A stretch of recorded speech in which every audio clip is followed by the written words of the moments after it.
The मे स्टोरीमा हजुरहरूलाई हार्दिक स्वागत छ। म Swapnil Nirav. The may story विशेष गरी कथा लेख्न, पढ्न अनि सुन्न मन पराउने सम्पूर्ण कथा प्रेमी महानुभावप्रति समर्पित छ। यसमा वाचन भएका कथाहरू हजुरहरूलाई कस्तो लाग्छ? सुझाव, सल्लाह, प्रतिक्रिया र कथा पठाई सहयोग गरिदिनु होला भन्ने आग्रह गर्न चाहन्छु। द मे स्टोरीमा आज वाचन गर्न लागेका कथाहरू केही फरक खालको छ। सुनिसकेपछि कस्तो लाग्छ? सुझाव, सल्लाह र कमेन्टहरू लाइक अनि सेयर गरेर सहयोग गरिदिनु होला भन्ने आग्रह गर्न चाहन्छु। द मे स्टोरीमा अब भने पहिलो कथा वाचन गर्न लाग्दैछु। कथा गाली। ओम परियारको यो कथा कास्की पोखराको हुनुहुन्छ उहाँ, तर हाल भने उहाँ युएईमा बस्नुहुन्छ। उहाँको यो कथा अब वाचन गर्न लाग्दैछु। कार्तिक निकै धनी परिवारको एक्लो सन्तान थियो। 3 जना परिवार सुखी थियो। बाबा आमा दुवैजना शिक्षक पेसामा आबद्ध थिए। बा भन्न साथ सबैको मनमा ढ्याङ्ग्रो ठोक्ने गर्छ। कार्तिकको बाबा त झनै शिक्षक, घरमा पनि हप्की दप्की गरिरहने मिजाजको। आमा भन्नुहुन्छ, ए हजुर, कार्तिकलाई किन कराउनुहुन्छ? समय आफ्नै गतिमा चलिरहेको थियो। अर्को साल कार्तिकले फलामे ढोकाको सामना गर्नुपर्ने थियो। उसो त हुनार थियो कार्तिक, कुनै चिन्ता थिएन। तर उसको बाको कचकच भने यथावत नै थियो। बाको कचकचका बीच उसले एसइईको एक्जाम दियो। जिल्लाभरिबाट ऊ सर्वोत्कृष्ट भएको रहेछ। अब त बा खुसी हुनुहोला भन्ने लागेको थियो उसलाई, तर उहाँ भने खुसी भए जस्तो देखिनुहुन्थेन। बेलुका सधैँ जस्तो आमा बाको गन्थन चलेको थियो। ए हजुर, हजुर खुसी हुनुहुन्न? हेर्नुहोस् त हाम्रो छोराको नतिजा, म त साह्रै खुसी छु। कस्तो कुरा गर्छु तिमी पनि? म पनि त खुसी छु। यदि मैले नकराएको भए छोरो यसरी अघि बढ्थ्यो र? बाको कुरा सुनेर कार्तिकका आँखाबाट आँसुका धारा बग्न थाल्यो। कथाका लागि ओम परियारजीप्रति हार्दिक आभार व्यक्त गर्दछु। वास्तवमै अभिभावकको रेखदेख र अभिभावकत्व बिना कुनै पनि मान्छेले सफलता हात पार्न सक्दैन। हाम्रो सफलताको अगाडि आमा बाको विशेष भूमिका हुन्छ। द मे स्टोरीमा अब अर्को कथा वाचन गर्न लाग्दैछु।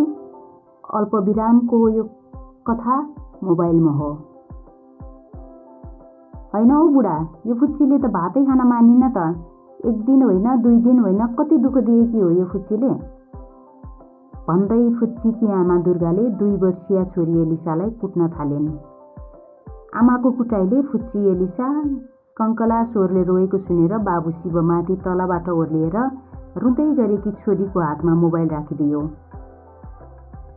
हातमा मोबाइल परेपछि फुच्ची चुप लागेर खेल्न थाले। मोबाइलसँग खेल्दै आमाले खुवाइदिएको भात कुपु कुपु खाई। सेकेन्ड, मिनेट हुँदै हप्ता महिनाहरूसँगै भित्तोबाट 20वटा क्यालेन्डरहरू फेरिए र एमएको अध्ययनसँगै फेरि 2 वर्षीय बालिका एलिसा तरुणीको रूपमा बिहे भयो इन्जिनियर प्रसूनसँग। बिहे भएको 3रो वर्ष गर्भवती पनि भई एलिसा। एलिसाको प्रसव पीडा सुरु भएपछि प्रसुति गृह पुर्याइयो, छोरा जन्मियो। संसारमा प्रवेश गरेपछि शिशुहरूको रोदन स्वाभाविक मात्र नभएर आवश्यकता पनि मानिन्छ। तर त्यो शिशुको रोदन, नुहाई धुवाई र सरसफाइको आवश्यक प्रक्रियापछि स्तनपानसम्म पनि थामिएन र एलिसाले आफ्नो नवजात शिशुको हातमा मोबाइल राखिदिइन्। मोबाइल हातमा परेपछि बल्लै शिशुको रुवाई थामियो। आम्मै के अचम्म हो, एउटी नर्सले भनिन्। अचम्म मान्नुपर्ने केही छैन। महाभारतमा अर्जुन द्रौपदी पुत्र गर्भैदेखि युद्ध कलामा ज्ञाता अभिमन्युको कथा सुनेकी छैनस्? अब यो बच्चाको नाम पनि अभिमन्यु राख्नुपर्छ है बहिनी। साइबर युगको अभिमन्यु।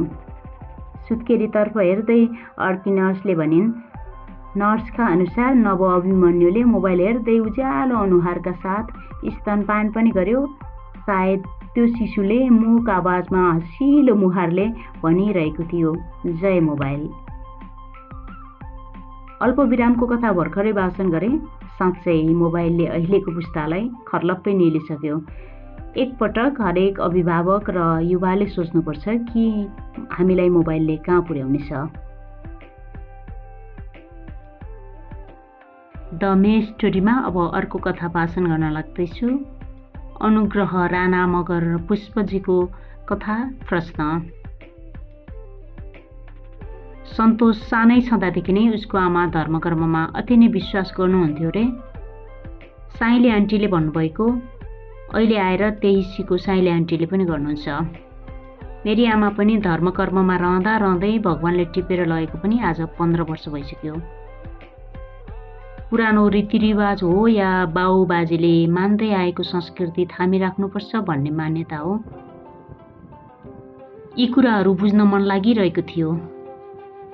ती ढुङ्गा जसको मुख छैन तर पनि फलफुल, सेलरोटी, दुध दिएको देख्दा अचम्म लाग्थ्यो। आखिर न आँखा छ, न मुख छ, न कान छ, फेरि किन? बरु त्यो फलफुल गरिब दुखीहरूलाई दिएको भए खुसी भएर एक छाक त टार्थे होलान् भन्ने कुराले मनमा गजगज्याउन थाल्यो।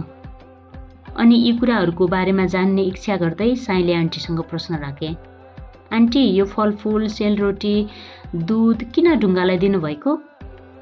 आपुई बाबु यो ढुङ्गा होइन देउता हो भनेर आन्टीले जवाफ दिइन्। अनि यो देउताको नाक, मुख, कान, आँखा हुँदैन हो?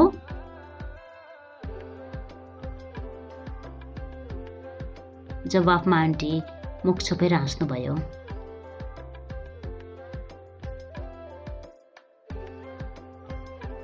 अनुग्रह राणा मगर पुष्पजीको यो कथा वाचन गरे। 5 खपन्छ सङ्खुवा सभाको हुनुहुन्छ, तर हाल भने उहाँ मलेसियामा हुनुहुन्छ। उहाँको यो कथा वाचन गरे। द मे स्टोरीमा कथा वाचन गर्ने क्रममा अर्को कथा वाचन गर्दैछु। टङ्क बहादुर आले मगरको कथा दुर्घटना।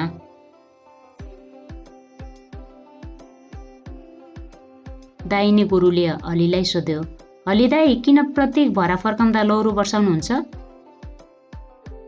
चुपलाग, राटो छोड्ने, नहिँड्ने अनि कुटाई त खाइहाल्छ नै भन्दै हलीले झनै गोरुको पुच्छर बटार्यो। पीडाले गोरुहरू दगुरे। हलीको हातबाट लगना खुस्कियो। अलिक पर दगुर्दै लगना समातेर त किर्नाहरू भन्दै फेरि सुम्ल्यायो। टन्टलापुर घाम। गोरुहरू र्याल चुहाउँदै हिँडिरहे। झ्वाकी हली पनि पसिनाले नेत्रुकै भिज्यो। पटमेरोको रुखमुनि गोरु अड्याएर हलीले कठुवाको जाँडलाई ठाडो घाँटी लगायो। दाहिने गोरुले अलिक ओर सरेर हलीको कपाल चाट्दै भन्यो, यत्रो रिस किन गर्नुहुन्छ? सञ्चालकभित्र संयमता हुनुपर्छ, नत्र व्यवस्था नै दुर्घटनामा पर्न सक्छ। हलीको मन छोयो गोरुको कुराले। देब्रे गोरुले पनि भन्यो, हली दाई तपाईँको जस्तो रिस हामीलाई पनि उठ्छ, तर सोच्छौँ हलो भाँचियो भने मालिकले हामीलाई हाजिरा काटिदिन्छ। त्यो दिन तपाईँका नानीहरूले भोकै सुत्नुपर्छ। डिलबाट हाम फाल्यो भने तपाईँलाई हलोको टुँडो जाकिन सक्छ। त्यसैले तपाईँकै कारण तपाईँको निर्दयतालाई सहन बाध्य छौँ। हलीले गोरु कुटेर फुटेको लोरातिर हेऱ्यो अनि त राम्रो म लेख्ने हात किन निर्दय बनिस् भन्दै आफ्नै दाहिने हातलाई थुक्यो।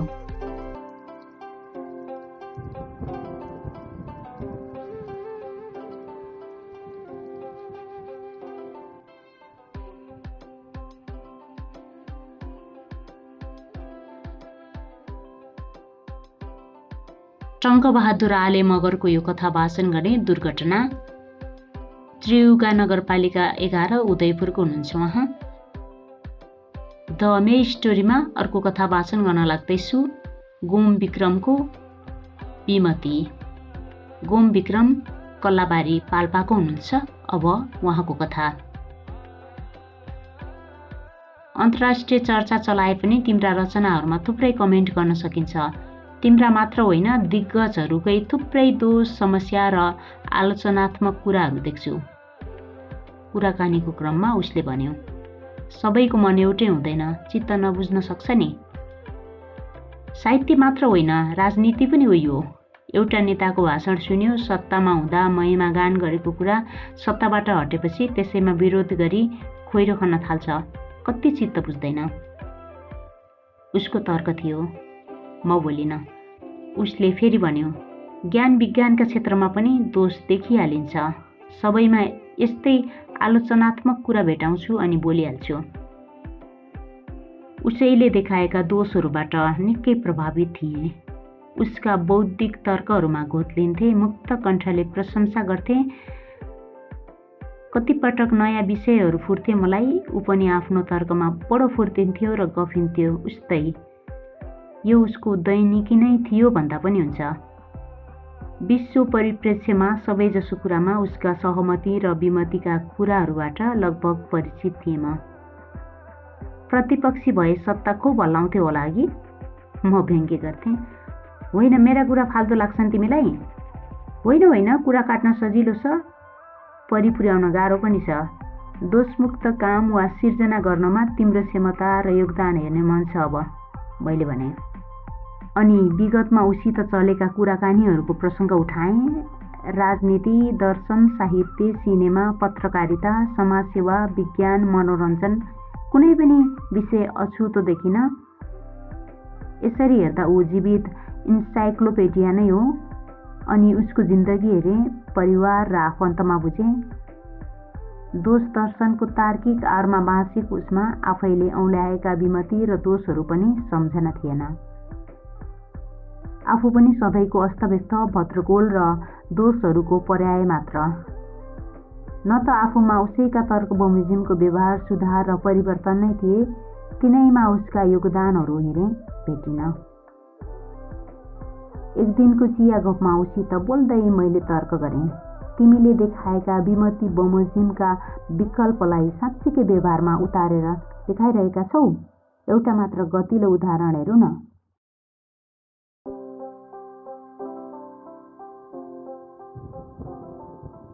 विमति। यो कथा वाचन गरेँ होम विक्रमको, कलाबारी पाल्पाको हुनुहुन्छ।